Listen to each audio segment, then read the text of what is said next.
اللہ فرماتے ہیں سورہ نور کے اندر حیا کی حفاظت کے لیے ضروری ہے کہ انسان اپنی نظر کی حفاظت کرے، اور یہ اتنا اہم معاملہ ہے کہ اللہ تعالیٰ نے قرآن کریم کے اندر مردوں اور عورتوں کو علیحدہ علیحدہ اس حوالے سے خطاب کیا۔ اے پیغمبر آپ کہہ دیجئے اہل ایمان مردوں سے کہ وہ اپنی نگاہوں کی حفاظت کریں، اور نگاہوں کی حفاظت کے بعد دوسرا جو لازمی اپنی شرمگاہوں کی بھی حفاظت کریں، اور بالکل بعین ہی یہی حکم عورتوں کو علیحدہ دیا گیا۔ اہل ایمان عورتوں سے بھی کہہ دیجئے کہ وہ اپنی نظروں کو جھکا کر رکھیں اور اپنی شرمگاہوں کی حفاظت کریں۔ اب آپ دیکھیں ہمارے معاشرے میں کس قدر اس آیت پر عمل ہو رہا ہے۔ کیا ہم واقعی کسی عورت کو جب چلتا ہوا دیکھتے ہیں یا آتا ہوا دیکھتے ہیں جس نے نقاب نہیں کیا ہوا یا نقاب کیا بھی ہوا ہے، کیا ہم اس کو دیکھ کے اپنی نظریں جھکا لیتے ہیں یا ہم اس کا پوری طرح معائنہ کرتے ہیں؟ اور اسی طرح کوئی عورت کسی مرد کو جب آتا ہوا دیکھتی ہے یا چلتا پھرتا ہوا دیکھتی ہے، کیا اس کو دیکھ کے وہ نظروں کو جھکا لیتی ہے یا وہ اس کو بھی دیکھتی رہتی ہے؟ یہ غض بصر جو ہے نگاہوں کی حفاظت کی بہت اہم ترین معاملہ ہے۔ رسول اللہ صلی اللہ علیہ وسلم کے زمانہ میں حضرت عبداللہ بن عباس فرماتے ہیں کہ حج کے موقع پر آپ علیہ السلام اپنی سواری پر سوار تھے اور آپ کے پیچھے حضرت فضل بن عباس یہ بھی سوار تھے۔ تو ایک عورت آئی،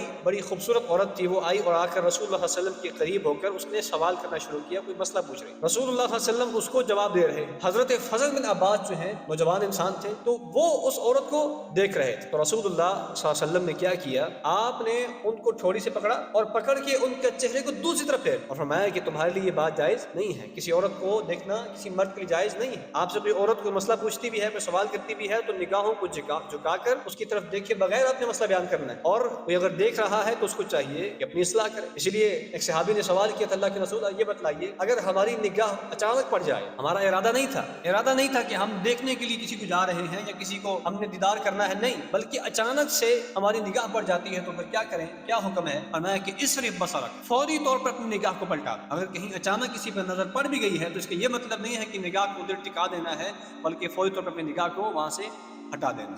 سامعین محترم، یہ بہت اہم معاملہ ہے۔ آج اس چیز کو اتنا لائٹ لے لیا گیا ہے کہ اب تو ہم سب حضرات بڑے مزے سے بیٹھ کے خبریں سنتے ہیں، اور خبروں میں خبریں بیان کرنے والی اکثر عورتیں، ٹی وی چینل پہ آنے والی اکثر خواتین ہوتی ہیں۔ پھر اسی طرح ہمارے گھروں میں خواتین جو ہیں وہ ڈرامے دیکھتی رہتی ہیں، فلمیں دیکھتی رہتی ہیں، یا مرد حضرات جو ہیں وہ ڈرامے فلمیں دیکھتے ہیں۔ یہ پہلی بات ہے کہ ڈرامہ فلم تو ویسے ہی گناہ ہے، پھر اس کے اندر مزید گناہ کہ عورتوں کو دیکھا جا رہا ہے اور عورتیں جو ہیں مردوں کو دیکھ رہی ہیں۔ یہ سارے کا سارا کام گناہ ہی گناہ ہے۔ اور پھر اس کے علاوہ سوشل میڈیا استعمال کرتے ہوئے بہت ساری چیزیں اس طرح کے سامنے آ جاتی ہیں، تو اس کا فوری طور پہ حل کیا ہے؟ اگر آپ کے سامنے کوئی چیز آ گئی ہے تو اس کو ختم کر، اس کو دور کر دیں۔ جیسے حدیث کے الفاظ یہ ہیں کہ اپنی نگاہ کو وہاں سے پھیر دو، تو نگاہ کو پھیریں یا اس کو وہاں سے ختم کریں تاکہ آپ کے سامنے سے وہ چیز ہٹ جائے۔ اس لیے سامنے محترم دیکھیں، ہم ایسے نہیں کر سکتے کہ ہم بالکل کسی غار میں گھس جائیں۔ اپنے دین کو بچانے کے لیے، اپنے ایمان کو بچانے کے لیے ایسے ناممکن ہے کہ کوئی انسان شہروں سے نکل جائے، جنگلات میں چلا جائے یا صحراؤں کا رخ کر لے۔ یہ بڑا مشکل کام ہے۔ ظاہر بات ہے انسان نے معاشرتی زندگی گزارنی ہے، اس نے جاب بھی کرنی ہے، اس نے کاروبار بھی کرنا ہے، دکان بھی چلانی ہے۔ اب ان ساری چیزوں کے ساتھ ساتھ اس نے اپنے دین کو بھی بچانا ہے، تو